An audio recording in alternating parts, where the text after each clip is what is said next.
Bonjour, et là c'est là toujours la fée Clochette et suite de la partie comment rebondir après une relation toxique avec un pervers narcissique.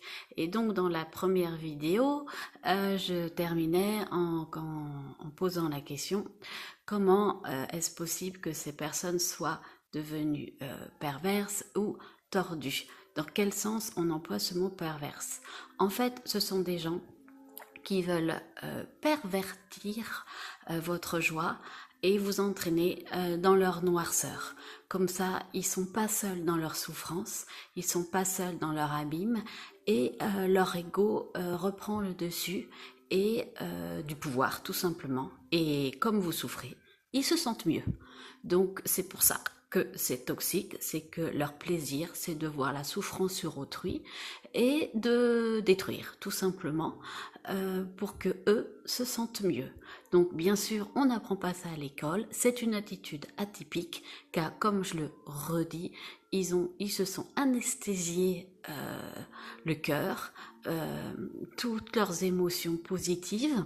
Donc ils ont voulu essayer de vous les prendre et ils ont pu avoir un comportement très chevaleresque avec vous. Et après, comme ils peuvent pas vous les accapérer, comme ce sont que des masques de sociabilité et de bienveillance qu'ils ont, à huis clos, ben voilà, ils sont dans la maltraitance psychique, voire physique, et ils rabaissent, ils humilient jusqu'à ce que vous pleuriez, que vous soyez pas bien. Et si ça ne marche pas, ils utilisent les enfants jusqu'à l'aliénation parentale. Donc comment rebondir? Eh ben déjà remettez en parole leurs paroles à votre à, à votre guise pour prouver leur incohérence.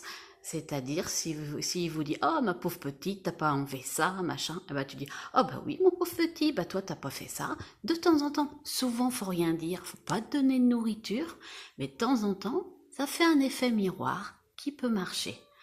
Et gardez toujours ce cap de liberté intérieure. Donc, commencez par des petites choses comme ça, le temps que ce quotidien se fasse soit accès, enfin, soit vivable, si je puis dire, pour vous, entre le moment que vous avez envie de partir et le moment du départ, parce que c'est toujours facile de dire faut fuir, mais ça se fait pas forcément en claquant des doigts, surtout si on a des enfants avec un ou une pervers narcissique.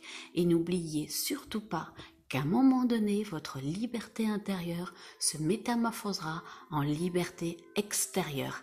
Et vous savourez ça pleinement. C'est vous, et bien vous, oui, qui donnerez de la poussière d'étoiles aux autres après.